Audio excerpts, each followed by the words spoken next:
नमस्कार, मैं रविश कुमार। आज हम बात करेंगे एक अमेरिकी विद्वान वॉल्टर हाउजर की, जिनका दिल बिहार के लिए धड़कता था। सवाल है, अमेरिका का एक नौजवान भारत के किसान आंदोलनों पर रिसर्च क्यों करता है?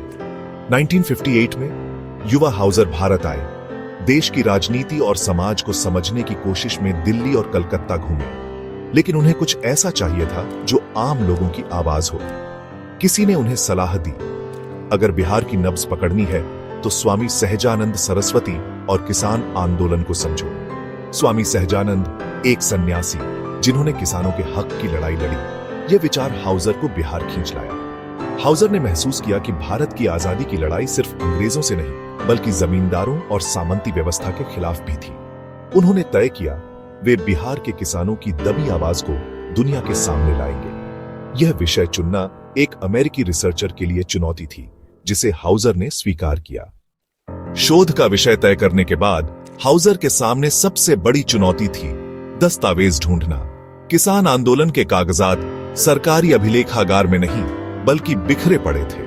किसी ने बताया, अगर स्वामी सहजानंद को समझना है तो पटना के पास बिहट्टा के सीताराम आश्रम जाओ।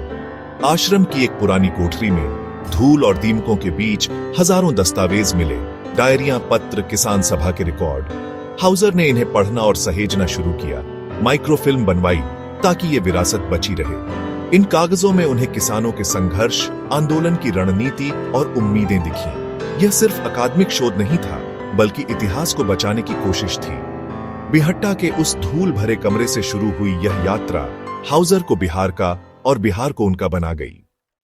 शोध पूरा कर हाउजर अमेरिका लौटे, लेकिन बिहार उनके दिल में बसा रहा। वर्जीनिया विश्वविद्यालय में प्रोफेसर बने, लेकिन छात्रों को बिहार के समाज और इतिहास पर शोध के लिए प्रेरित करते रहे। उनका घर वर्जीनिया में, लेकिन वह बिहार के शोधार्थियों के लिए तीर्थ बन गया। भारत से कोई भी छात्र या प्रोफेसर अमेरिका जाता तो उनसे जरूर मिलता। हाउजर ने बिहार को सिर्फ शोध का विषय नहीं बल्कि अपनाया और उससे प्यार किया। बिहार ने भी उन्हें उतना ही सम्मान दिया। पटना उनका दूसरा घर था, जहां वे युवाओं से संवाद करते, अनुभव साझा करते। उनकी वजह से बिहार और अमेरिका के बीच एक बौद्धिक सेतु बना जो आज भी कायम है। वॉल्टर हाउजर का बिहार से रिश्ता सिर्फ अकादमिक नहीं बल्कि गहरा भावनात्मक था। उन्होंने अपने परिवार से कहा, उनकी अस्थियां पटना में गंगा में विसर्जित की जाएं। उनकी अंतिम इच्छा का सम्मान करते हुए परिवार ने अस्थियां अमेरिका से पटना लाई। 28 जून 2022 को, उसी तारीख को जब हाउजर पहली बार पटना आए थे, गंगा में उनका विसर्जन हुआ। यह सिर्फ एक संस्कार नहीं बल्कि संस्कृतियों के संगम का प्रतीक था। हाउजर की अस्थियां गंगा में विलीन हो गईं, लेकिन उनका रिश्ता बिहार से और अमर हो गया। यह कहानी दिखाती है, असली रिश्ते भूगोल से नहीं दिल से बनते हैं। वॉल्टर हाउजर की विरासत बिहार की मिट्टी और गंगा की लहरों में हमेशा जिंदा रहेगी।